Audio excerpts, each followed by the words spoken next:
Hoy vamos a conmemorar, o mejor dicho, celebrar un nuevo alumbramiento de una nueva obra de Asun Vicente. Ya es una mujer, como saben ustedes, que además de su faceta profesional es una activa inteligente, con mucho tesón, con mucho esfuerzo, y muestra de ello es que los ámbitos que ella en su investigación, en su trabajo, pues abarca. Empezó con la novela, siguió con los oráculos de Grecia, y ahora no acaba, no, sin duda alguna, pero que la obra de hoy es una obra que también, solo por el título, es un tema inabarcable: diosas y heroínas, mujeres en la mitología griega.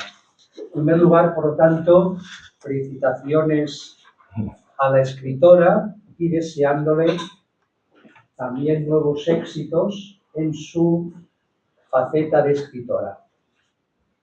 Pero además, hoy, cuando hemos visto el presentador, he visto que no es una presentación cualquiera. Ya los filósofos del 19 y 20, concretamente los fenomenólogos, al frente de la cual estaba Dilthey, y aquí en España Ortega y Gasset, decía que yo soy yo en mis circunstancias. En efecto, que un científico como Carlos Feliu aborde un tema como es diosas y heroínas, muestra de su saber y al mismo tiempo también atrevimiento. Pero eso que va a hacer una presentación como se merece, y es de esperar de su sabia palabra. Por lo tanto, efectivamente, y digo esto, no es una cita erudita, sino porque es curioso, será curioso observar o ver, comprobar cómo un científico acomete esta tarea de hacer la presentación, de presentar un libro de mitología, un libro de cultura clásica. Y en efecto, su perspectiva será una perspectiva muy interesante, porque cada uno también crea su propia realidad, y la realidad de este libro, como decía ya Umberto Eco, cada uno de nosotros leemos siempre un libro diferente a pesar de que sea el mismo. Por lo tanto, yo creo que además del libro en sí, que tiene gran valía, la presentación también no es una presentación cualquiera, no es una presentación ordinaria, sino una presentación extraordinaria. Muchas gracias a la asistencia de ustedes a este acto, a este nuevo acto del Ateneo, y dejo la palabra tanto al presentador como al autor. Gracias. Muy bien.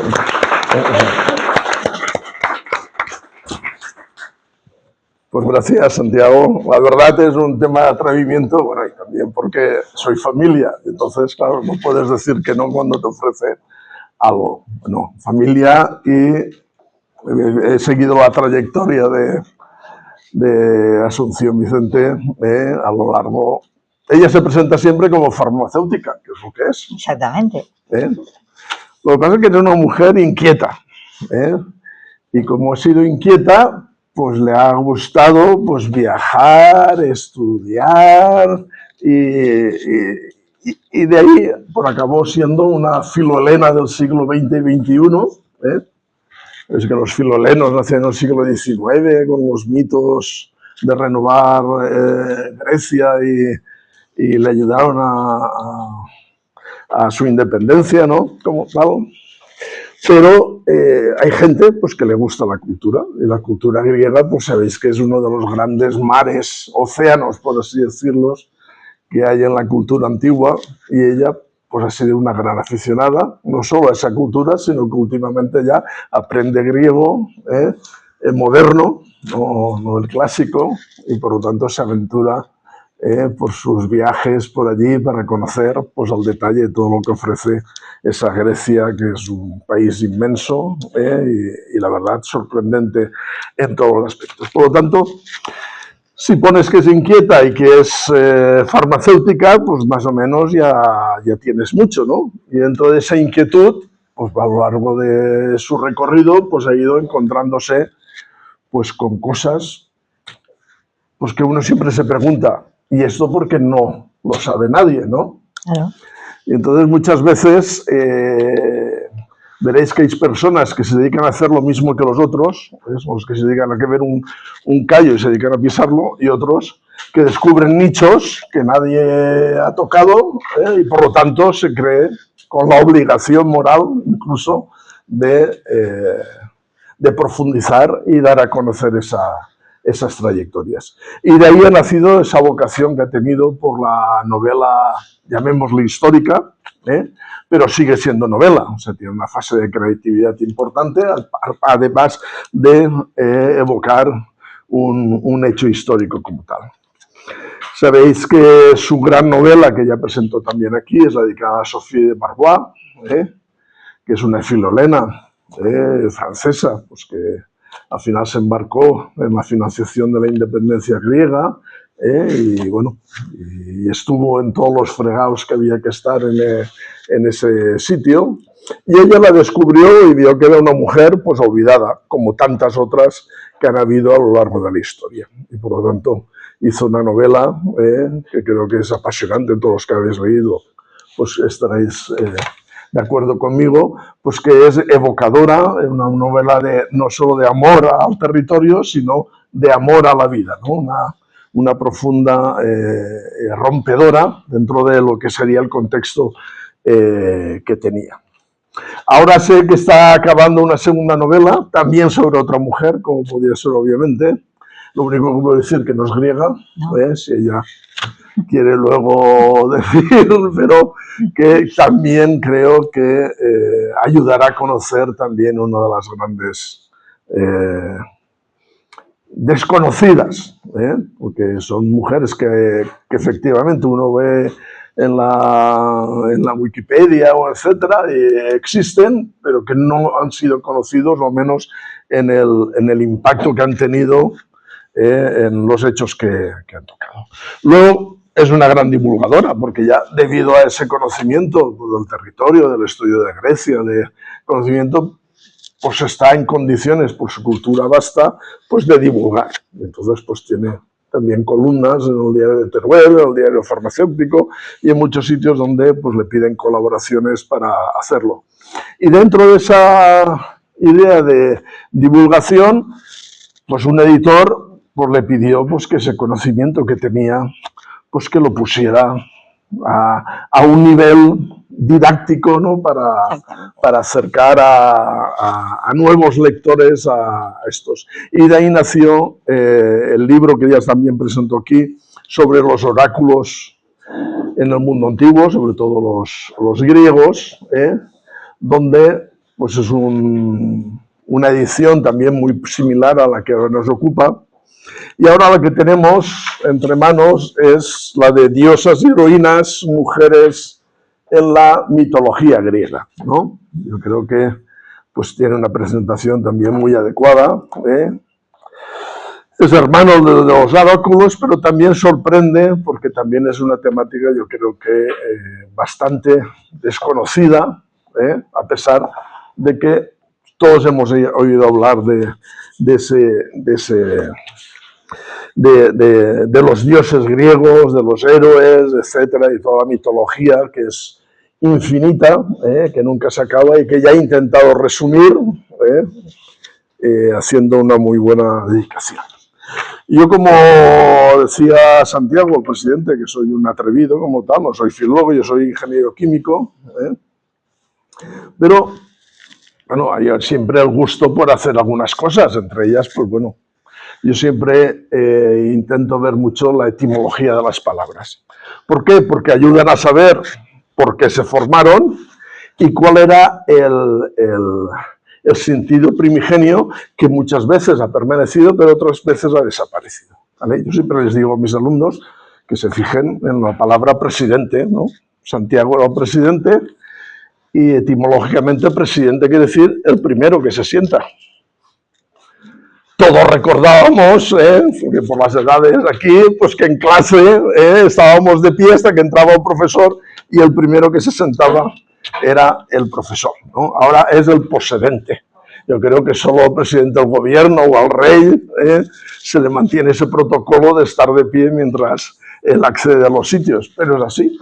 Pero es bueno saberlo, porque uno sabe por qué la importancia que tenía. Como catedrático viene de silla, porque era el único que tenía derecho a sentarse y todos los demás de pie, como los obispos que tienen la cátedra, es el único que tiene derecho a sentarse y todos los demás de pie. Por lo tanto, eso da una idea de por dónde vienen las cosas. Luego, con el paso del tiempo, pues ya sabes que algunas se corrompen y otras no, pero conviene saber esa evolución.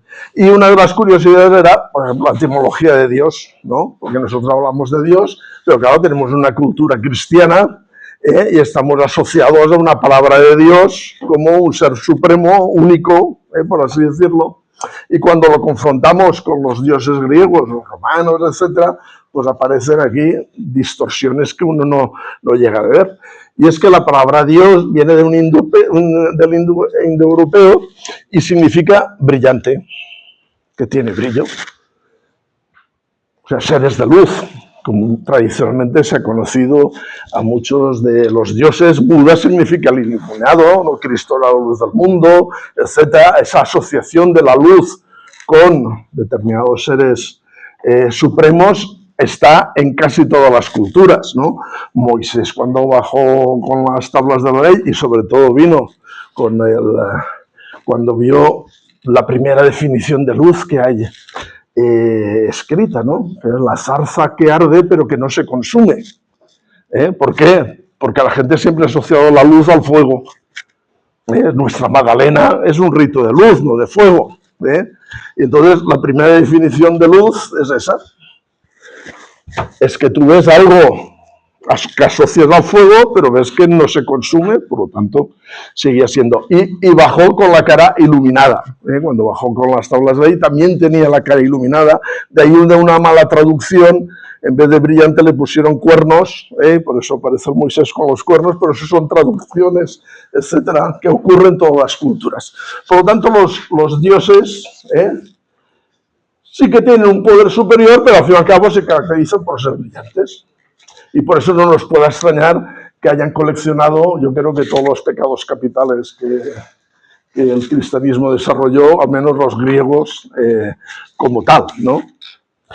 Y la etimología de Dios también es la misma que la de divo y la de divino. Por lo tanto, yo creo que los dioses griegos estarían más en el plan divo y las diosas en plan diva, que con el nombre de Dios. Yo creo que lo aceptaría más. De hecho, en el Oriente, para hablar de Dios no se habla de Dios, se habla de Teos. Porque la etimología de Teos viene de sagrado. Claro, los propios griegos, ¿no? Los que luego han conformado la Iglesia de Oriente, pues claro, no iban a denominar el mismo Dios que incluso los israelíes dicen como el innombrable, ¿no? Son 4 letras que no se pueden nombrar, ¿no? Y por lo tanto, incluso solo hubo una secta que le puso unas vocales a las consonantes que forman Yahvé y llamaron Jehová, etcétera. Pero normalmente los judíos no nombran a Dios porque lo consideran algo tan sagrado como para ser innombrable. Por lo tanto, No. Y de ahí viene, por lo tanto, nosotros utilizamos la palabra de Dios tanto para nuestro concepto religioso como para todo lo que serían esos dioses y diosas, ¿no? Como tal. De hecho, hay una parte, y yo creo que lo comentará también a Asunción, el libro empieza con una introducción bastante importante para ver cuál es esa evolución de los dioses, que primero están asociados obviamente a la madre tierra, que es lo que conocía el hombre antiguo, y como poco van intentando dar cobertura a la explicación de los fenómenos atmosféricos, telúricos, etcétera. Y luego ya aparece otra versión ya, que es cuando aparece un poco por así decirlo, el predominio de los hombres frente a las mujeres en el tema de las deidades, ¿no? Pero Asun, como es realmente una defensora de esa visión femenina de la vida, pues no nos ha dedicado un libro sobre dioses, sino sobre diosas, sobre esas divas, y luego sobre las heroínas, porque la etimología de heroínas nos remite a proteger, por lo tanto los héroes son los que protegen, ¿vale? Que eso ya está más asociado con el papel no solo de heroínas, sino a veces de algunos de los dioses, pero en ese sentido de la protección, y de hecho, así como de los dioses uno puede tener filias y fobias, de los héroes normalmente son buenas personas que intentan hacer cosas notables porque tienen un don que le ha dado un dios y por lo tanto son algo más que los hombres y por lo tanto pueden ayudar a protegerlos. Y de toda esa parafernalia pues nace esa mitología, que realmente la palabra mitos, que aparece ya recogida creo que en la Odisea y en la Ilíada, no tiene etimología, y que es lo que nosotros ahora ya venimos a llamar el relato. Todo lo que los políticos hablan, lo que es el relato, ¿no? Que es coger medias verdades o muchas mentiras e intentar describir algo para que eso parezca una verdad asumida. Y por lo tanto la mitología simplemente es eso. Historias que se contaban y que uno iba adaptando e iba añadiendo cosas o quitando cosas en función de las circunstancias pues de la sociedad en la que vivía. Y realmente ese es el totum revolutum que aparece en este libro, pero muy bien documentado y muy bien dosificado, porque viene desde las grandes diosas, las heroínas, luego las musas y luego también las mujeres que son protagonistas de la historia griega, que por lo tanto es un reto, yo creo que apasionante. De hecho, le voy a dejar presentar, luego entraremos ya en un debate de preguntas, etcétera, pero creo que Asun, creo que es el momento de que nos cuentes un poco realmente de qué va esta historia. Gracias. Bueno, pues gracias, Carlos, por tu erudita presentación. Y yo voy a intentar, yo traigo una presentación muy larga y voy a intentar correr un poquito y que sea como muy visual para que se entienda más o menos todo. Evidentemente, él ya lo ha dicho, o sea, hablar de mitología es un atrevimiento porque es algo tan grandísimo, una amalgama tan grande que es muy complicado. Hay muchísimos personajes muy entrelazados unos con otros, pero yo antes de, y si quise hablar precisamente hacer un libro sobre diosas, fue fundamentalmente porque el elemento femenino es crucial y vital al principio de la historia. Y luego porque, claro, la editorial me pidió que hiciera un libro sobre mitología griega, eso me parece un atrevimiento tremendo. Entonces pensé que, ya que los oráculos había sido una faceta, estaría bien dedicar un pequeño libro divulgativo a las diosas, mujeres y heroínas, musas, ninfas, o sea, el elemento femenino, y luego más adelante hacer uno dedicado a los dioses y a los grandes héroes, pero de una manera divulgativa, sencilla, que entre por los ojos y que no nos sumerja en ese maremoto tan grandísimo que hay en un tocho grande de mitología. Bueno, yo en principio siempre me gusta no abordar directamente las diosas ni las heroínas, sino centrarnos un poquito en el porqué y cómo. Aquí tenéis la portada del libro. Y aquí tenéis una pequeña peliculita. ¿Esto dónde se le da, Carlos, para que funcione aquí? Pues ¿Eso es ahí? No lo sé. ¿Eso será ahí? Para que se le dé aquí. Ahí está en marcha, sí, ahora, que se mueven ellas solitas. Bien. Eso, como veis ahí, es ahora con las nuevas tecnologías se hacen cosas muy, muy curiosas y muy bonitas. Pero, en principio, perdón, Dios, que para esto soy una verdadera. ¿Por qué no se le da aquí? No, siguiente, tengo que darle a la siguiente arriba. Ahí. Ahora. Bueno, en principio, hablaros un poco de lo que es el mito. Carlos ya lo ha explicado muy bien, pero por incidir un poquito y centrar ideas. Los mitos fueron, en principio, las historias sagradas de la tribu. El individuo tenía la necesidad de explicar el mundo y explicar los fenómenos naturales, las inundaciones, los diluvios, los cataclismos, los rayos, las tormentas, etc. Y en todo ese mundo, en todo eso, pues evidentemente entra la figura de los dioses y la figura de los héroes. Dioses y héroes se plantean desafíos, choques entre ellos, luchas frente a seres como ellos, otros héroes, otros dioses, pero también contra seres terroríficos en un principio. Los dioses griegos se presentan fundamentalmente muy similares a los humanos, o sea, se presentan como figuras y acciones semejantes a los humanos, con las mismas pasiones, con las mismas reacciones, o sea, son muy próximos al ser humano y por eso tal vez tuvieron esa preeminencia.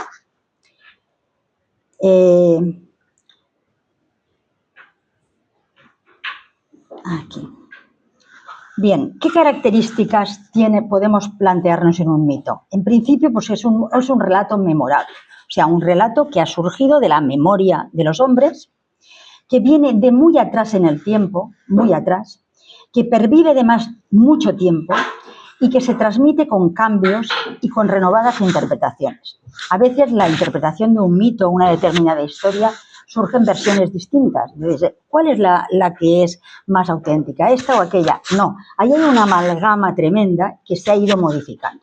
Evidentemente los mitos no son inmutables, como por ejemplo es un dogma religioso.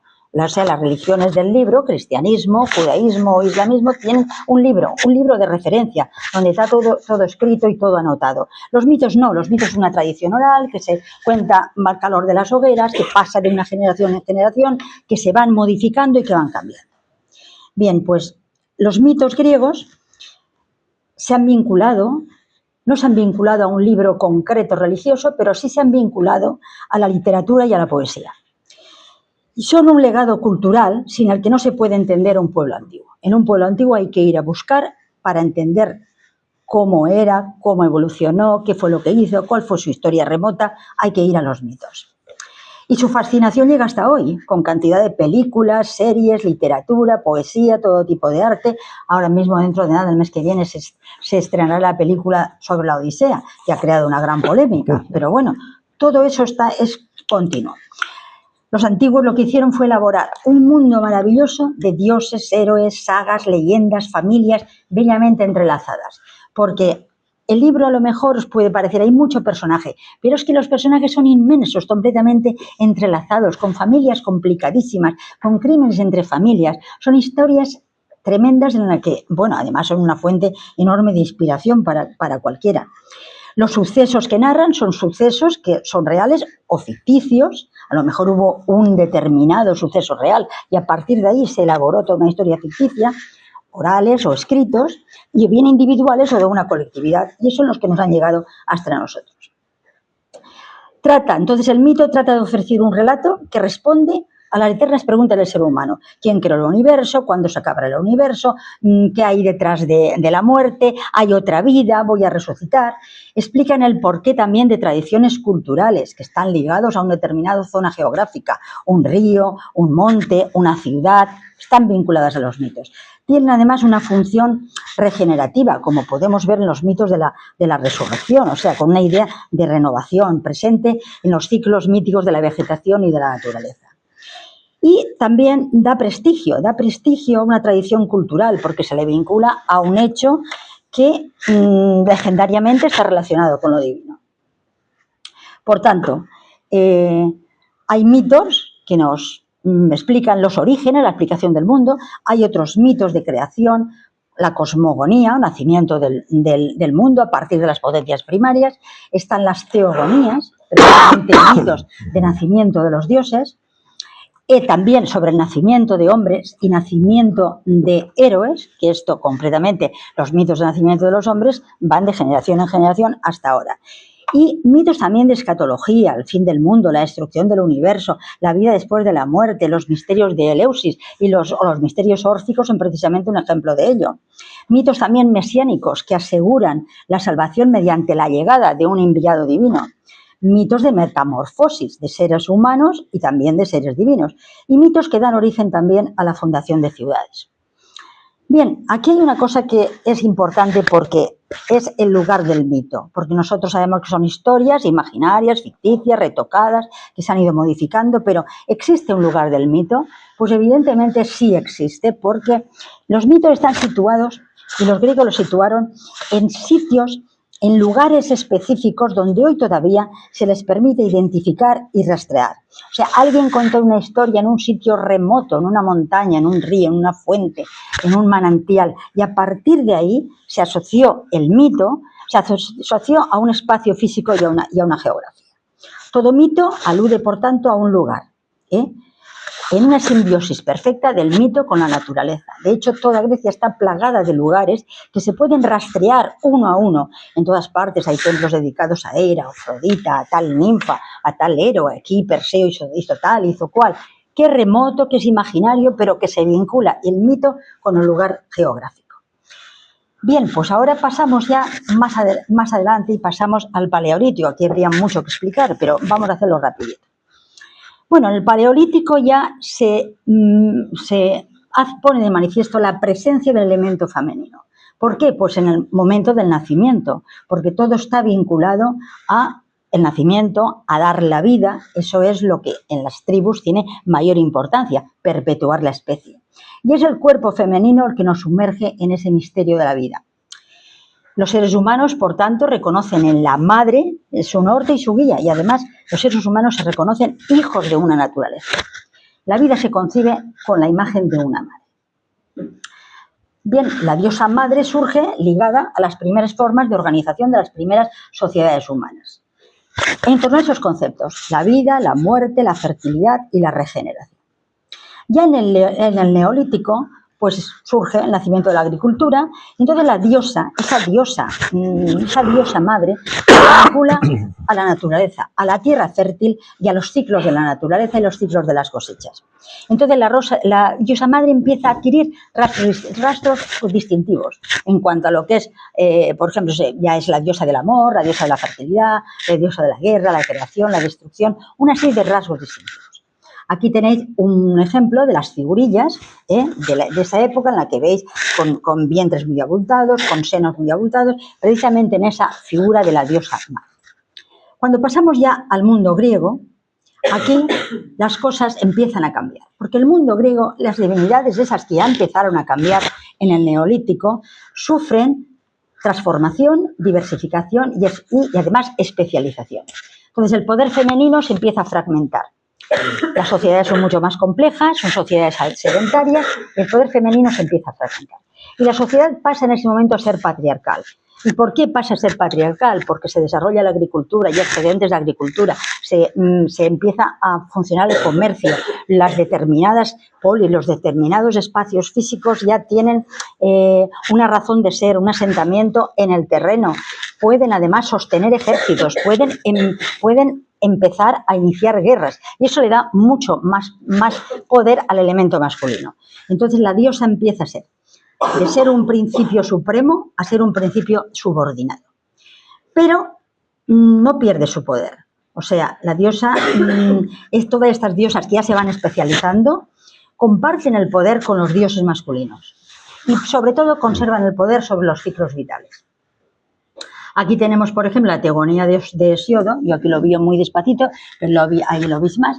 En la teogonía, Hesiodo narra cómo de Gea la tierra, Gea surge del caos primigenio, surge Gea la tierra, Tártaro, que es el abismo, y Eros, que es la fuerza del amor. Gea se une a Urano, el cielo, y luego se une a Ponto, que es el mar. Con Urano da lugar a los titanes, a los cíclopes y a los Quiros, que son gigantes de 100 brazos, y luego con Urano surge la figura de Rea, que es una diosa importantísima que junto con Cronos inauguran la primera generación de diosas antiguas y de dioses, y es la madre de las principales diosas del Olimpo. Y ahí las tenemos, es Ahí tenemos a Hestia, Demeter, Hera y sus hermanos, Hades, Poseidón y Zeus. Suceden muchas cosas en la mitología. Los hijos de la tierra contra los dioses de los cielos. Los hijos de Gea son los que representan el antiguo orden telúrico, las fuerzas primitivas de la naturaleza.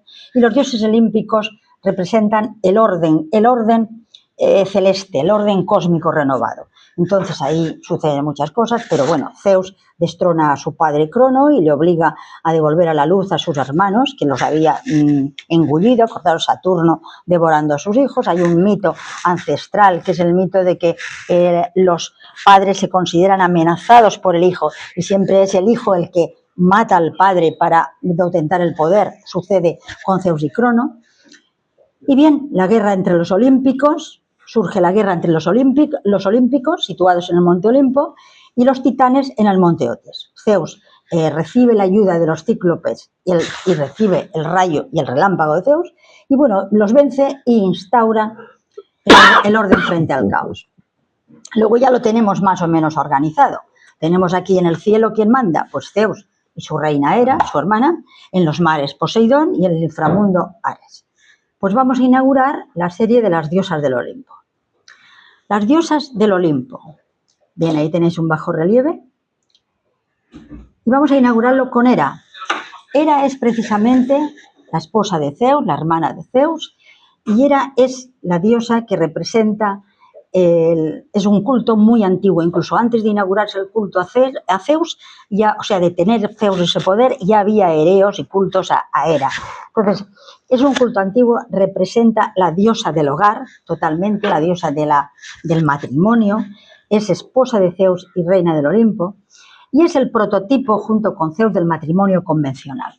Es una diosa tan antigua que ya existían competiciones atléticas en su honor, unas fiestas llamadas las Ereas, en las que las muchachas jóvenes, para pasar de la edad de niñas a mujeres ya casaderas, había una serie de competiciones olímpicas.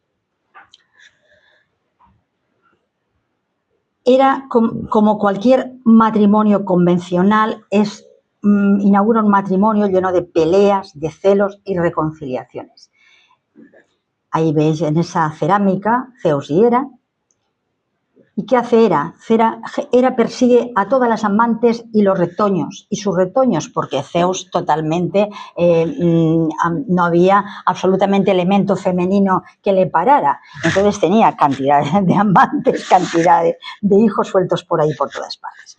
Entonces ella persigue a sus amantes y a sus retoños. Recordar que persigue concretamente, por decirlo, y me acuerdo por la fecha que soy, persigue a Leda.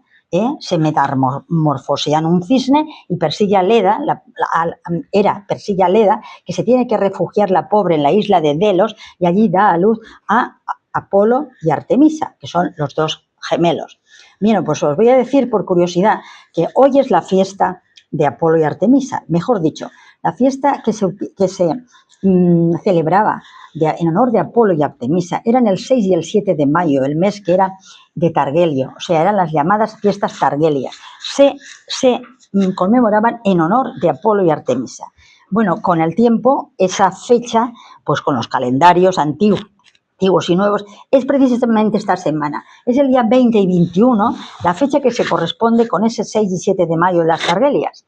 Y concretamente, ayer sería el cumpleaños de Artemisa y hoy sería el cumpleaños de Apolo.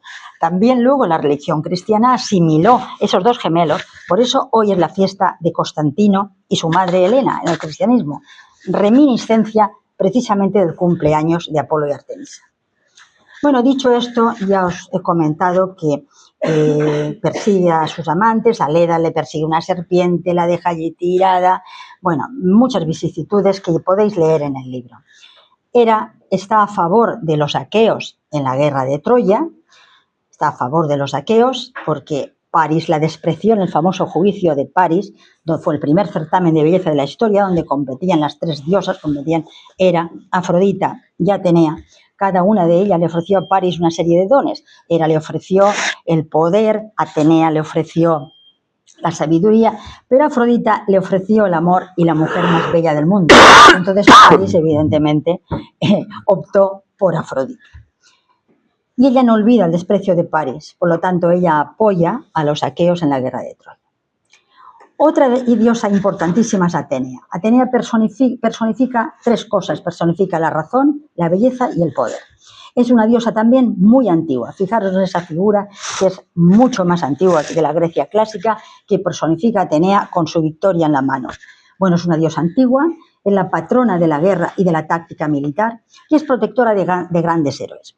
Atenea protege a Teseo, Atenea protege a Perseo, Atenea protege a Odiseo, a todos los grandes héroes.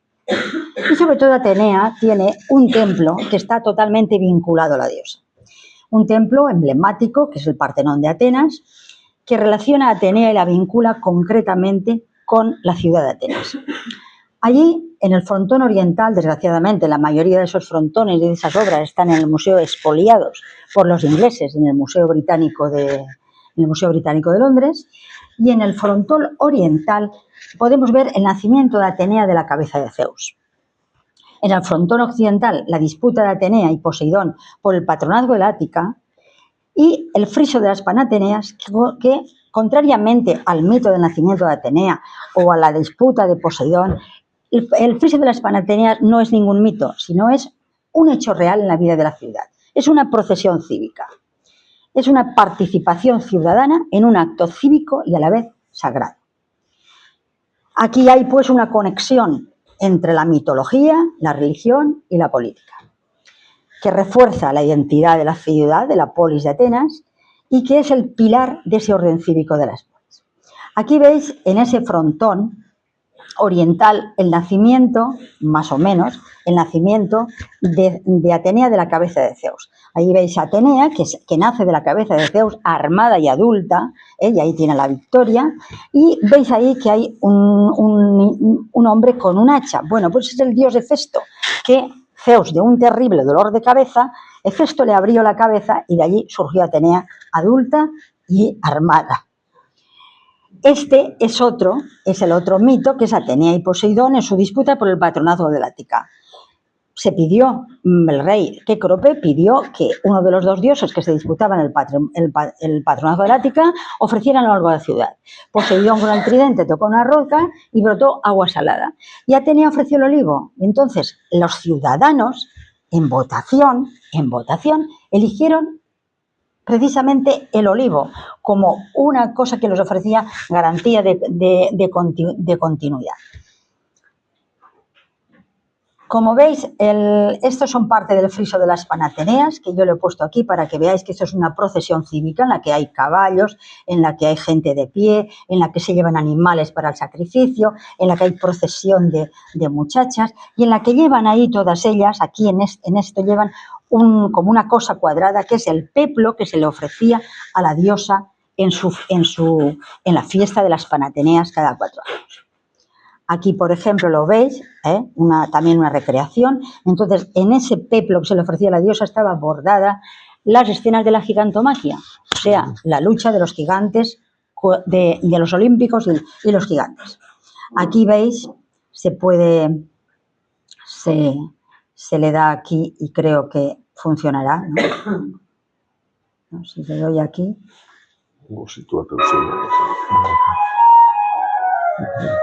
Una procesión cívica completamente que surgía de una parte de la ciudad y atravesaba la vía sacra hasta que llegaba al Partenón, donde se le ofrecía a la diosa el peplo. Bueno, podríamos hablar muchísimo de ese tema, pero es un tema, todo es muy largo. Esta es otra diosa que os traigo, que es Afrodita. Afrodita es la diosa del amor, del deseo y de la unión amorosa. Afrodita también es una diosa muy antigua, vinculada a ese deseo natural de perpetuarse, a esa fuerza de la naturaleza que tienen hombres, animales, de toda especie. Es una auténtica fuerza de la naturaleza y Afrodita tiene montones de historia de amor, tanto con dioses como mortales. Zeus le designó para la diosa más bella el dios más feo y entonces la casó con Hefesto, pero ella no tenía ninguna preocupación porque cualquier dios o mortal pues le servía, o sea, no había ningún problema.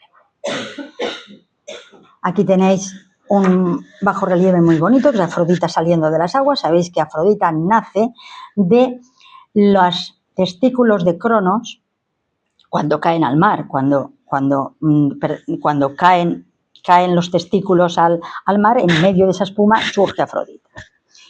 Bueno, aquí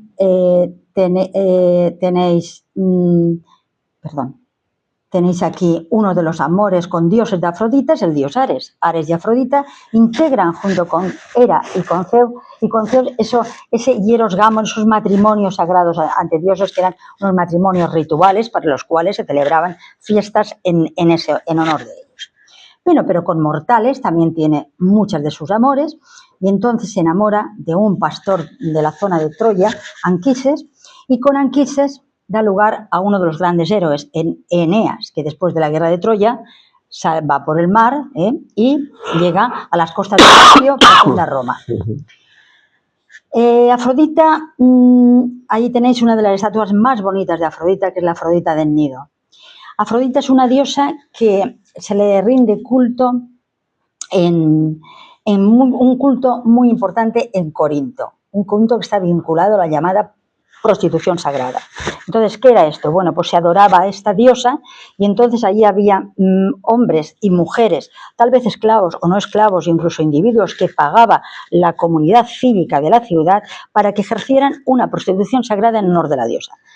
Tampoco se sabe si realmente esa prostitución sagrada era realmente una prostitución remunerada, si se lleva a cabo en todos los casos o no, porque ahí hay una gran nebulosa. Pero lo que está claro es que la ciudad de Corinto brilló enormemente y tuvo un gran auge porque tenía muchísimas cortesanas. Del mismo modo, Erice en Sicilia también tiene un templo dedicado a Afrodita en principio, en Erice, que luego tomó el nombre de Venus para los romanos, y de hecho fue tan importante que en la colina capitolina había un templo dedicado a la Venus ericina, o sea que también se practicaba en Erice la prostitución sagrada. Esta diosa es distinta porque es una diosa virgen, y que quiere mantenerse virgen a toda costa, cazadora y protectora de las doncellas, señora de los animales, señora de las bestias. Afrodita es una diosa que defiende la virginidad a toda costa, de tal forma de que si hay algún humano, dios, héroe que intenta acercarse a ella, bueno, le caen todas las desgracias. Como patrona de las doncellas, pues tenía un culto muy importante instalado en Braurón. Braurón es una zona del Ática en la que ahí tenía Afrodita un santuario. Y en ese santuario de ahí quedan unas cuantas columnas, ese santuario tenía palestra, tenía gimnasio, tenía habitaciones dedicadas a niñas, o sea, era como una guardería o internado para niñas, para jovencitas, que las familias atenienses las llevaban allí para que se educaran. Y se educaban, bueno, pues en lo que se educaban entonces las doncellas, ¿no? Se educaban en tejer, se educaban en el canto, se educaban en el baile, en el culto a la diosa, etcétera, etcétera. ¿Por qué era esto tan importante? Porque ninguna familia ateniense que se preciara, ningún varón ateniense que se preciara, hubiera cogido en una buena familia una esposa que no hubiese practicado el culto en Braurón dedicado a Artemisa Brauronia. Aquí hay esto lo he puesto yo porque ahí están las niñas muy pequeñas con un traje, túnicas de color azafrán y un gorrito como de oso, jugaban, bailaban, se educaban, aprendían a tejer, aprendían a cocinar, aprendían a danzar, etcétera, etcétera. Y ya cuando llegaban a cierta edad, cuando ya pasaban a ser adolescentes, y que ya con 12 o con 13 años, entonces ya estaban, digamos, destinadas a casarse y ya podían formar parte de esas familias. Hay otro culto a Artemisa, ese está en Éfeso, en la zona de Jonia, la actual Turquía, y esa Artemisa de Éfeso no se parece absolutamente nada a la otra Artemisa, porque es una diosa, como veis, de características más primitivas, una diosa más enraizada en esa cultura de la diosa madre. Ahí la veis con corona mural, con muchos pechos o testículos de toro, porque realmente no se sabe, y evidentemente esta diosa es diosa madre, diosa nutricia, es otro estilo de diosa. Tuvo un templo que fue una de las maravillas de la antigüedad, el templo de Artemisa en Éfeso, que sabéis que ardió, bueno, primero fue destruido, luego otra vez destruido y luego ardió porque un individuo le prendió fuego precisamente para tener protagonismo, como los que de ahora que se inmolan o cosas de esas, ardió ese templo y ahora solo queda una columna. Aquí os traigo Demeter y Perséfono, que son una madre y una hija, nada más bonito que una madre y una hija. Bueno, pues Demeter es la madre nutricia de la antigüedad. Es la diosa de las cosechas, la diosa de los alimentos, la diosa de los ciclos estacionales de los cultivos. Entonces, esta diosa fue muy venerada también desde la más remota antigüedad. Por eso que os hablaba antes de esa especialización que fueron teniendo las diosas.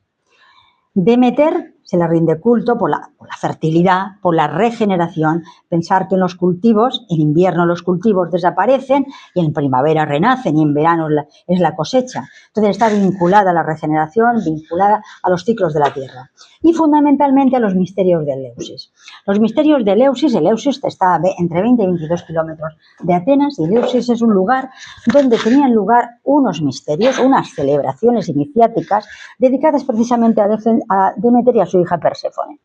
Bueno, Perséfone, su hija Perséfone, estaba allí. Unos dicen que en Eleusis, otros dicen que en la zona de Sicilia. La realidad es que en Eleusis, y ella estaba allí recogiendo flores y tal, con unas ninfas, y de repente se abre el suelo con una grieta, surge de allí Hades, con sus caballos inmortales y la rapta y se la lleva al inframundo. Entonces la pobre Demeter se le lleva a la hija y se hunde totalmente en la desgracia.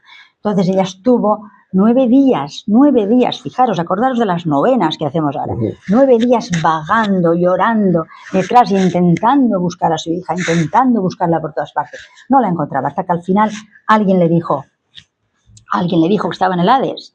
Y entonces ella se encomendó a Zeus y dijo, no, sácame Perséfone del Hades. Pero Perséfone ya había comido la granada, se había convertido en esposa de Hades y había comido la granada, que es la fruta del inframundo, con lo cual ya no podía volver al mundo de los vivos. Y que se llegó a un acuerdo de compromiso, pasará la primavera y el verano con su madre en la tierra y el otoño y el invierno como esposa de Hades y reina del inframundo. Aquí la podéis ver aquí a Perséfone recogiendo las florecitas. Este es un relieve que está en una tumba de Vergina, en Macedonia, muy antiguo, también ahí que figura el rapto de Perséfone. Y aquí os traigo 2 obras de arte emblemáticas, una de Bernini, de la Galería Borghese, el rapto de Perséfone, ahí está Hades y Perséfone que se escapa, y otra también de un pintor del siglo XIX. Y esta es Hestia. Hestia es otra diosa. Esta es la que protege el hogar, la guardiana del hogar, la guardiana del fuego del hogar. También es otra diosa virgen. Esa diosa se equiparó luego en el culto romano a Vesta. Y de Vesta sí que conocéis más cosas. Las vestales romanas, que eran las encargadas de guardar el fuego de Roma, un fuego que no se podía apagar bajo ningún concepto. Hestia, como protectora del hogar, también era un poco la protectora de la fundación de las ciudades. De hecho, que cuando los griegos que iban navegando por aquí y por allá, fundando ciudades, fundaban alguna ciudad, se llevaban detrás el fuego sagrado de Hestia y aquí lo colocaban en las ciudades. Aquí tenéis el templo de Vesta, los foros romanos, y aquí os traigo otra diosa que es Hécate. Hécate es una divinidad de varias caras. Se la representa a veces con una figura, con 3 figuras, se la representa también con una figura que tiene una cabeza de león, una cabeza de caballo y una cabeza no me acuerdo, ni me he liado. Bueno, con 3 cabezas. Entonces, ella es la dueña de las sombras, de las pesadillas, de los fantasmas, de los lugares donde hay crímenes de sangre. Es la diosa totalmente de las sombras. Hécate se le rendía culto en las encrucijadas, lugares raros, lugares oscuros donde podían tener lugar crímenes y derramamiento de sangre. Hécate ayudó a Zeus en el combate en la época de las guerras de los dioses y él en premio no la relegó solamente al reino del Hades, sino que le dejó fluir entre los 3 lugares, entre el cielo, entre el mar y entre el inframundo. O sea, es una diosa que tiene movimiento por todas partes. Por eso, junto con Hermes, es la conductora de las almas al inframundo también. Aquí tenéis más imágenes de Hécate. Medea fue una de las famosas sacerdotisas de Hécate. Y ahora os quiero llamar la atención sobre esto, muy brevemente, sobre el papel de las diosas y las mujeres en la Ilíada o la Odisea. La Ilíada o la Odisea, sabéis que son epopeyas, narradas por Homero, y que esas epopeyas tienen modelos narrativos muy diferentes. Las diosas y las mujeres, bueno, pero sobre todo las diosas toman parte activa en la guerra. Retrasan la acción de la guerra, la dirigen o la transforman. En la Odisea, tanto diosas como mujeres, sobre todo, influyen en el destino del héroe, de las aventuras que se narran. Mientras que en la Ilíada, las diosas, las mujeres que la protagonizan, sufren ese destino y acompañan el destino. O sea, ahí están las tragedias de Hécuba, la madre que le mueren un montón de hijos en la guerra de Troya, o las tragedias de Andrómaca que muere, que Aquiles mata a Héctor y la arrastra en las murallas de Troya. O sea, hay multitud de tragedias. O sea, que en la Ilíada no controlan el destino y son sufrientes, mientras que en la Odisea influyen en el destino. Aquí tenéis un cuadro sobre Aquiles que arrastra el cadáver de Héctor bajo los muros de Troya, el caballo de Troya, evidentemente, que fue Atenea la que inspiró a Odiseo la treta del caballo de Troya. Odiseo que está ahí navegando. Y en la Odisea, ¿qué ocurre? Recala en un lugar donde está Circe, y Circe es una maga. ¿Y Circe qué hace? Pues influir en el destino de Odiseo. O sea, primero convierte a sus acompañantes en animales, después al final se arrepiente y los deja partir, pero influye en el destino. Aquí está Ulises, también navegando con las sirenas. Y aquí vamos al mundo de las ninfas. Bien, ¿quiénes son las ninfas? Pues las ninfas son divinidades menores, bellísimas, asociadas a la naturaleza, manantial, fuente, río, árbol, montaña, cueva. No envejecen, tienen hijos con dioses y hijos con mortales, y tienen que seducen a los humanos y lo llevan a sus grutas y a sus cuevas. Son el paradigma de la belleza, de la ternura y de la seducción. Ejemplo de una ninfa, por ejemplo, Calipso. Calipso también es capaz de retener a Odiseo y conseguir que esté 7 años olvidándose de Penélope, de su regreso, de volver a Ítaca, hasta que al final se va. O, por ejemplo, otra ninfa como Eco. Eco es una ninfa que es muy curiosa, se enamora de Narciso. Narciso solo está enamorado de sí mismo y de su reflejo. Y Hera es que persigue a todo el mundo, persigue a Eco y la condena a que no se escuche más que las últimas palabras de las que pronuncia. Pero bueno, ella está así y está tan enamorada de Narciso que se va consumiendo poco a poco. Y conforme se va consumiendo su cuerpo, van desapareciendo las palabras hasta que al final no queda nada de ella y solo se escucha el eco de su voz. Y luego la otra ninfa por excelencia, con una historia maravillosa, es Dafne, porque Dafne es una ninfa que vaga por los bosques y defiende su virginidad a ultranza. Y Apolo la persigue incansablemente, hasta que casi le da alcanza. Entonces ella no quiere ceder a los requerimientos de Apolo, se encomienda a la diosa y la diosa la convierte en un laurel. Entonces de sus patas van naciendo raíces, de sus brazos van naciendo ramas y ojos y la convierte en laurel. Las musas son otros elementos, es otro prototipo femenino, pero las musas son las hijas de Zeus y Mnemosine. ¿Por qué son 9? Porque cuenta la mitología que Zeus estuvo con Mnemosine 9 días y entonces nacieron las 9 musas. Ellas son las guardianas de la historia y del conocimiento, de la sabiduría. Son protectoras de las artes, de las ciencias y son acompañantes de músicos, poetas y sabios. Bueno, imagino que todas las conocéis: Polimia, Terpsicore, Calíope. Vamos con las heroínas. ¿Quiénes son las heroínas? Pues las heroínas son mujeres valientes y son mujeres rebeldes, que son capaces de forjar su propio destino. Y esas son las inspiradoras de las grandes tragedias clásicas. Y pongo, por ejemplo, a Pasífae. Pasífae se enamora de un toro blanco, pero perdidamente enamorado. Pasífae es la esposa de Minos, la madre del Minotauro, que Teseo es el que va a matar al Minotauro. Bueno, esa historia me imagino que la conocéis. Penélope es otra heroína, paradigma de la mujer abnegada y fiel, que resiste en Ítaca y espera 20 años el regreso de Odiseo, contra todo pronóstico, con un montón de la casa llena de pretendientes, que se consumen los recursos, se le comen la comida, pero ella teje y desteje un sudario, lo teje de día, lo desteje de noche, hasta confiada en el regreso del héroe.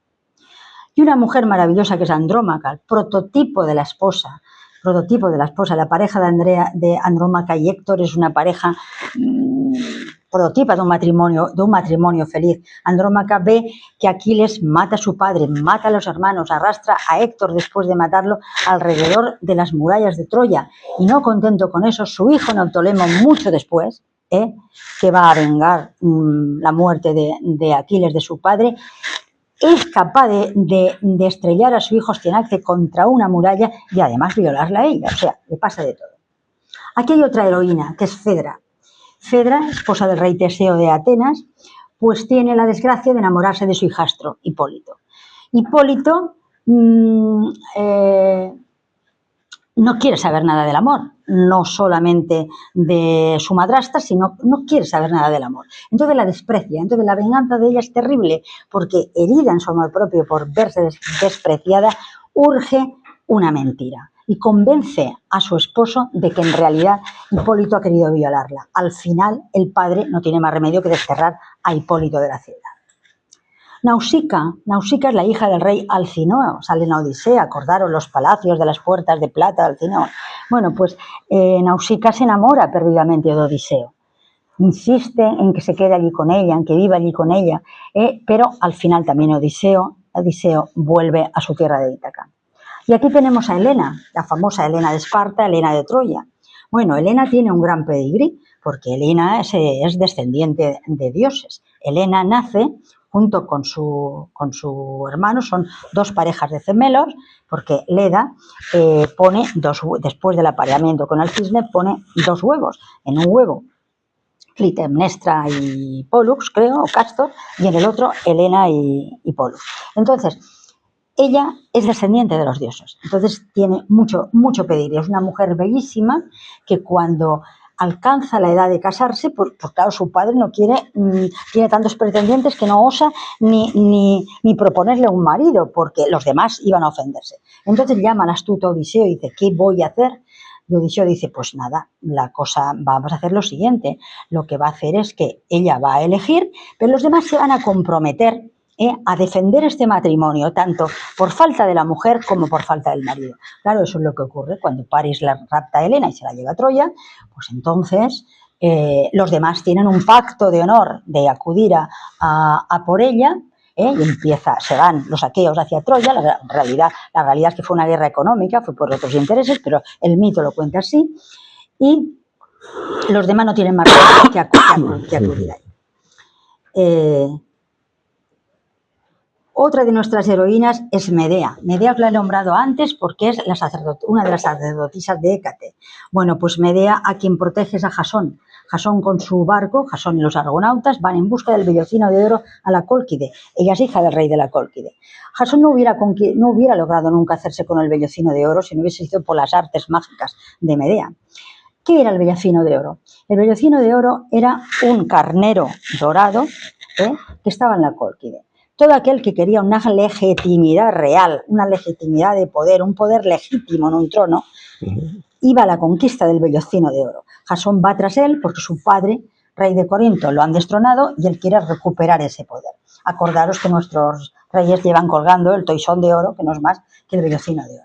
Bueno, Medea le ayuda, Medea tiene hijos con Jasón, se van a Corinto, ya cree que va a reinar a Corinto, y cuando llega allí, Jasón se casa con una princesa corintia, y entonces Medea se venga de la peor manera que puede vengarse, que es matando a sus hijos.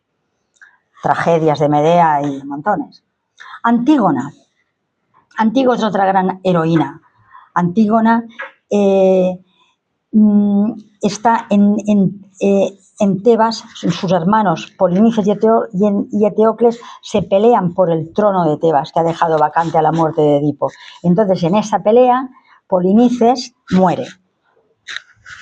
Y entonces no se le dan las honras fúnebres porque creen los próceres de la ciudad que ha atentado contra el poder de la ciudad.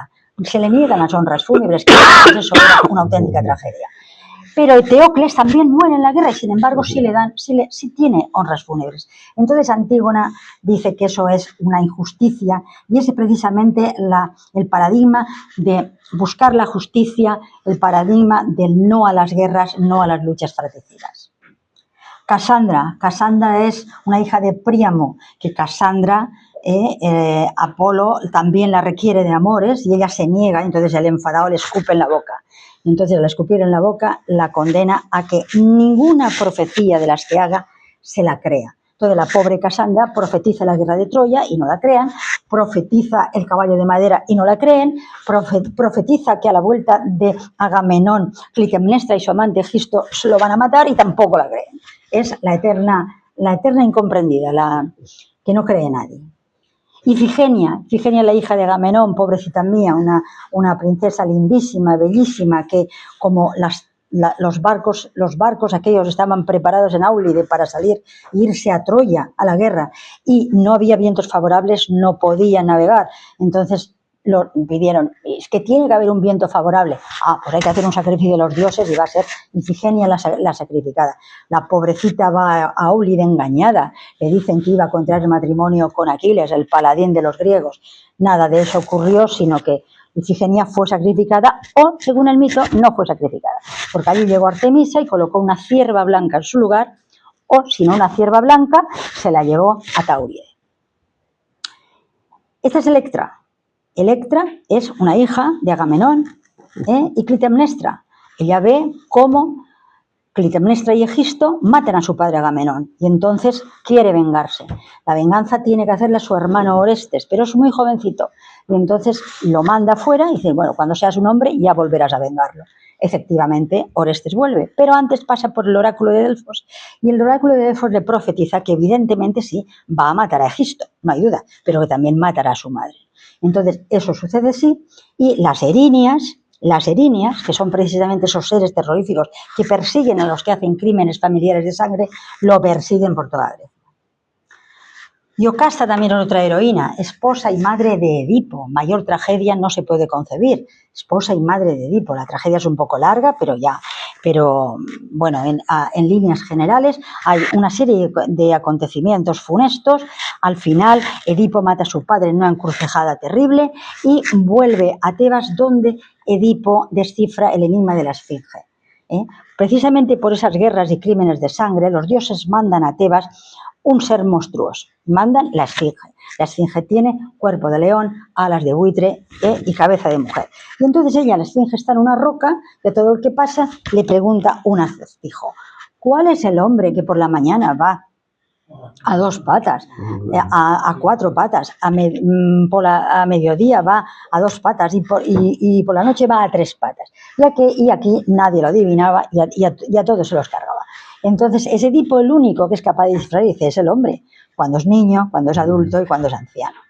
Entonces, eso hace que la ciudad le reconozca como rey y entonces, ¿con quién contrae matrimonio? Con la reina viuda, que da la casualidad que es su madre que no lo reconoce. Entonces, cuando Yocasta se da cuenta de eso, porque por otras circunstancias funestas hay allí un adivino y se entera de la tragedia, entonces se ahorca.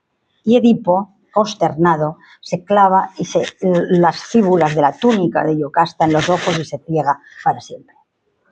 Ariadna es la hija de Minos, que le da a Teseo el hilo que le permite salir del Minotauro, cuando Teseo va a vencer al Minotauro, que exigía un tributo de 6 varones y 6 doncellas todos los años. Entonces Ariadna también sufre la desgracia, porque después de ayudarle a Teseo, sale del laberinto con merced al hilo de Ariadna y se va con el Naxos, pero Naxos él la abandona y se marcha a Atenas y allí en Atenas hace vida con otra. Entonces la pobre Ariadna, los dioses se compadecen de ella y la casaron con Dioniso y la contentaron un poco. Y otra de las grandes heroínas es Eurídice. Eurídice es una bellísima esposa de Orfeo que está pues en un prado y allí hay una serpiente que la muerde y muere. Entonces muere Eurídice y se va al inframundo. Entonces Orfeo, desesperado, baja al inframundo y le pide a Perséfone que por favor la devuelva a la vida. Entonces Perséfone al final se deja convencer y dice, bueno, pues vale, que vuelva, pero con la condición de que no vuelvas la mirada atrás. No te puedes volver a mirar si va o no va. Ellos empiezan, y cuando ya están a punto de salir del inframundo, Orfeo no puede resistir la tentación, se da la vuelta y la mira, y entonces Eurídice es engullida de nuevo al inframundo. Y aquí hay otras figuras que son las figuras híbridas, que es el elemento femenino monstruoso. Entonces estas mujeres no son bestias, no son diosas ni son mortales. Es un puente que hay entre lo humano y lo monstruoso. Y ahí tenemos a las moiras, que son las hilanderas del destino, las que van en el ovillo, reparten el ovillo y cortan el ovillo. Las hilanderas del destino son las moiras. Y tenemos a las erinias, que acabo de decir, que son las que persiguen por todas partes con látigos a la cabeza de serpientes y látigos en las manos, persiguen a los que han cometido delitos de derramamiento de sangre familiar. Las sirenas, que son ese cuerpo de mujer, con pechos de mujer y cuerpo de ave y alas de ave, que encantan a los marineros con sus melodiosas voces, y sabéis que en la Odisea Ulises tiene que atarse al mástil, pide que le aten al mástil precisamente para no sucumbir a esas sirenas y que la nave se estrelle contra los escollos. Las arpías son otros seres monstruosos que son felices en el desorden y en la suciedad, Aquí hay otro monstruo, que es Equidna. Esta es precisamente una escultura que hay en el parque de Bomarzo, que es una mujer bellísima, pero con un cuerpo de dragón. Otro de los grandes monstruos. Aquí os he explicado antes la esfinge. Aquí tenemos la esfinge junto con Edipo, que le está descifrando el enigma. Y estas son las grayas. Las grayas eran 3 hermanas también. Esas 3 hermanas disponían de un solo ojo, y ese ojo se lo iban prestando para encontrar el camino. Ese ojo lo necesitaba Perseo, precisamente para encontrar el camino que lo condujera a la caverna de Medusa.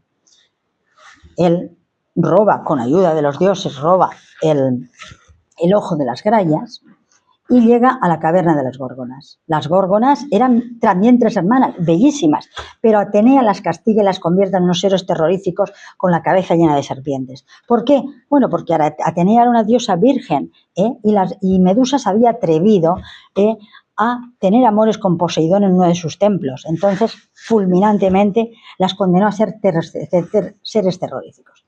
Por último, tenéis aquí a Medusa, que Medusa es la principal porque está vinculada al héroe Perseo. Que ahí la veis en ese tono de Caravaggio tan bonito de los Uffizi. Y aquí tenemos al héroe Perseo. El héroe Perseo va a la búsqueda de Medusa y consigue vencerla con ayuda de Atenea. Atenea le dice que la Medusa petrifica a los hombres con la mirada, entonces no puede mirarle la cara. Entonces Atenea le proporciona un escudo pulido aunque se pudiera reflejar. Y luego Hermes se encarga de facilitarle las sandalias aladas, el casco que le da invisibilidad, una podadera de acera y una alforja en la que va a meter la cabeza de Medusa. Y con todo eso y el ojo de las grayas se marcha a las cuevas, coge a la Medusa, ve el reflejo de Medusa en el espejo, con la podadera le corta la cabeza, mete la cabeza en la alforja y sale de allí corriendo. Bien, pues por último yo lo que quiero deciros es que todo esto es mitología, de relatos muy entrelazados, medias verdades, medias mentiras, pero hay una cosa que está clara, y es que todos esos relatos han inspirado hasta el día de hoy la literatura, el arte y las figuras, los estereotipos de mujeres que llegan hasta hoy. Por eso me parecen interesantes. Todo esto termino diciendo eso, que las diosas siguen caminando en la memoria del mundo. Las heroínas no descansan porque siempre están en su lucha y siempre tienen algo por lo que luchar. Las musas susurran a quien quiera escucharlas para inspirarlas, y las ninfas pues siguen habitando los ríos, los bosques, los manantiales y no recuerdan que somos parte de la naturaleza. Luego, por tanto, los mitos no mueren, solo se transforman. Y nada más. Muy bien.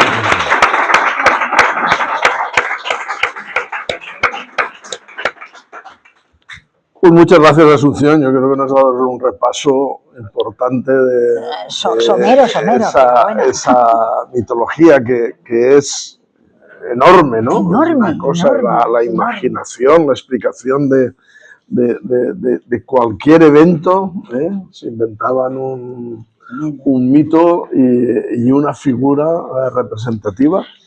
Y yo creo que, bueno, pues te paso la palabra, has dado un repaso de las diosas, ¿no? De las mujeres, ¿no? De las porque mujeres, al fin y al cabo, más que las mujeres, el elemento femenino. efectivamente, que es lo que te has especializado, porque la tampoco historia de tanto, Sofía de Marmois, pero cuando hablas de los oráculos, también son oráculos dedicados a dioses, pero la interlocución siempre es a través de los dioses. Sí, a través de la pitia, a través de... pitonisas, etcétera, por lo tanto, y creo que has dado un repaso perfecto, yo creo para abrir boca, los que hayan mirado el libro, porque se cuentan, narran un poco estas historias, pero que abren boca a descubrir y a identificar estas diosas con lo que has dicho, con hechos actuales, claro, con hechos porque actuales. siguen siendo actuales.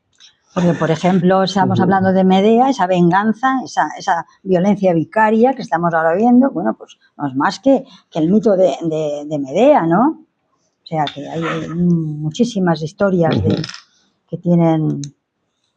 que se pueden aplicar talmente a la realidad. El otro día yo estuve hojeando en una serie de libros y vi un libro, los 7 de no sé qué, de tal, héroes, no sé qué, y empecé a hojearle, aquello era los 7 contra Tebas, tal cual. O sea que un mito narrado, tal cual, vestido de otra manera, pero era los 7 contra Tebas. O sea, que las historias antiguas, las historias mitológicas, todo ese acervo mitológico, hay miles y miles y miles y miles de historias que están todavía presentes en nuestro acervo cultural occidental. Muy bien, pues nada, simplemente sí que alguien tiene alguna pregunta, quiere que profundice en algún... En logos. Pues sí. Una palabra que también tiene aquí mucha relación porque es un modo de aprender con H intercalada la realidad, ¿no? Y de querer comprenderla, pero realmente después vendrá la razón, que vendrá cuando el ser humano deja ya los mitos y encuentra la razón como un modo de conocer la realidad. Pues si tenéis alguna pregunta, a mí siempre me gusta que me pregunten. En unos años hablará de ti. Lo dudo mucho porque no llegará la sangre al río. La que mantiene No llegará la sangre al río. la heroína. Así pues, enhorabuena. Y de todas estas diosas y heroínas sobre las que has escrito, ¿cuál sientes más cerca de ti? Mira, pues yo te voy a decir una cosa. Hay una figura que me encanta, que es la de Dafne. Me encanta. Dafne y Atenea son, digamos, mis preferidas. Pero, y también porque Dafne es una ternura total. Me gusta mucho esa ninfa. Y Atenea, bueno, Atenea es que es el paradigma de la sabiduría, del poder, de la política, del orden cívico. Me parece una mujer muy, muy potente. Y claro, Demeter como la gran madre nutricia también me lo parece, ¿no? Ese amor a la hija, también me gusta mucho. Y después de escribir este libro, ¿piensas que esto es pasado o también...? Este libro, la idea que tiene es puramente divulgación cultural. O sea, en la idea esta de que, las humanidades estaban de capa caída y ahora yo estoy notando que hay más interés por estudiar latín, más interés por estudiar griego, más interés por saber las humanidades. En toda esta mitología y todo esto, este acervo cultural tan antiguo, nosotros somos herederos totalmente de eso. Entonces es algo que no se tiene que perder, se tiene que poner en valor. Yo siempre digo que puedes técnicamente tener una preparación técnica impresionante sobre montones de cosas, pero esto está en las raíces de la cultura europea occidental. O sea, nosotros no nos basamos en los mitos hindúes, ni en los mitos chinos, ni en los mitos mayas. Eso nos cae muy lejos. Nosotros, nuestra raíz cultural viene de Grecia, evidentemente, viene de ahí. Entonces, bueno, pues creo que eso hay que ponerlo un poquito en valor. La gente se sorprende mucho cuando lee estas historias y dice, tal, y le recuerda cosas, o le recuerda películas, o recuerda, ¿sabes? Y yo creo que es interesante, ¿eh? Yo creo que es interesante. Después, luego nos encontramos, bueno, con las películas que hace Hollywood, que eso es totalmente un desastre, porque hay una cosa que yo no puedo entender, y es como los americanos vienen a hacer películas a contarnos cómo son nuestras tradiciones culturales, nuestras mitologías, nuestra historia. Eso yo no lo puedo soportar de ninguna de las maneras, porque tú puedes contar una historia, y por supuesto, si es una película, eso es ficción. Y yo me parece bien. Como una novela, también es ficción, ¿eh? Todo es ficción. Y ahí puedo yo decir una serie de cosas. Pero hay tergiversaciones que no son de recibo, porque inciden en la raíz total de la cultura nuestra occidental. Pongo un ejemplo. Ha habido ahora un debate muy grande con la figura de la Helena de Troya, que es una chica, una actriz de color, en la película de la Odisea. Si dices que no estás de acuerdo, te van a tachar de racista, de tal, de cual, absolutamente de todo. Bueno, perdona, yo no estoy de acuerdo, porque yo tengo los textos de Homero. Y Homero me dice, habla de Helena y habla la de los níveos brazos. Entonces, si son níveos brazos, o sea, la pregunta mía es ¿por qué tergiversar eso? ¿Por qué tergiversarlo? Cuando tú no tienes ni arte ni parte, porque no es la cultura que tú has mamado, ¿o no? ¿Eh? Entonces yo, pues esa serie de cosas, no creo que no deben ser. Puedes utilizar la ficción para otras cosas, pero tal vez para eso no. Felicidades a Susana. Nos ha dado una clase súper entretenida de la mitología. Y yo, tomando la última frase de que los mitos se transforman, me gustaría hacer un comentario, y es que, bueno, en el caso de los romanos que se transforma, es que se asimilan prácticamente, ellos imitando a su modelo cultural griego, los asimilan, se los reinventan, cambiando los nombres, pero dándole las funciones. Cambian los nombres, pero realmente la raíz de los mitos es la misma. Y mi pregunta es, ¿tú crees que también el cristianismo, para una mayor divulgación, utilizó estos mitos? Sí, totalmente. Mejor el mensaje sí, evangélico? totalmente. El cristianismo tomó como modelo muchos de los mitos antiguos y sobre todo mucha iconografía, tanto en estatua como en frescos, como en todo, y evidentemente lo ha asimilado. Fijaros que esa imagen de la Virgen con el niño es, bueno, mesopotámica y luego egipcia, o sea, es muy antigua. Luego, no hay una sola ermita dedicada a San Elías en Grecia que no esté en el alto de un cerrito. Y está en el alto de ese cerrito porque eran templos a Helios. O sea, absolutamente todo. Allí donde hay un templo a Afrodita, pues hay un templo ahora a la Panaguía o Digitria, la Panaguía. O sea, todo está relacionado porque es que esa era la manera fácil de romper, o sea, de romper con el paganismo asimilándolo al nuevo culto. De todas maneras, hemos de pensar que en el primitivo cristianismo, evidentemente, cuando surge el cristianismo como religión, con los primeros apóstoles, los primeros adeptos, no deja de ser una religión más, o sea, un movimiento religioso más entre los muchos que había. No había uno ni dos, había 15 o 20, todos con su Mesías, con su tal, todo. La idea, por ejemplo, esta idea del Mesías que yo he estado comentando, o por ejemplo los misterios de Eleusis. En Eleusis, ¿qué es lo que se hacía? Después de la procesión surgía se conmemoraba a Demeter y a Perséfone. El nacimiento de la primavera, el nacimiento de las cosechas. La procesión salía de Atenas, unos misterios que eran las pequeñas eleusinas, las fiestas más pequeñas. Esa procesión recorría todo ese camino que de Atenas hasta Eleusis, entre 20 y 22 kilómetros, la recorría una procesión con cánticos, una procesión en la que se ayunaba, una procesión en la que se rendía. Cuando se llegaba allí al Telesterion, por fin en Eleusis, los iniciados, los que se iban a iniciar, tomaban el quiqueón, que era una especie de papilla con avena, con cereales, con tal, y entraban en una especie de trance. Y en ese trance tenían visiones, pero fundamentalmente tenían prohibido contar lo que pasaba allí dentro. Y fundamentalmente tenían una fama tremenda porque les abría la mente al más allá, les prometía la inmortalidad, la otra vida. Eso no es más que una especie de creencia en una vida en el más allá. Sucedía con los misterios eleusinos y sucedía también con los misterios órficos. O sea que son ideas que se han surgido de allí. Entonces, en las primeras épocas del cristianismo, el cristianismo fue asimilando culto pagano a culto primitivo cristiano. Después se asimilaron muchísimas más cosas, porque pensar que el cristianismo es lo que es gracias a San Pablo, gracias a Pablo de Tarso. Pablo de Tarso fue el que expandió el cristianismo a los gentiles, cuando la otra línea de cristianismo no quería que se quedara reducido exclusivamente a Palestina, Siria y tal. Pero Pablo de Tarso, el gran propagandista del cristianismo, lo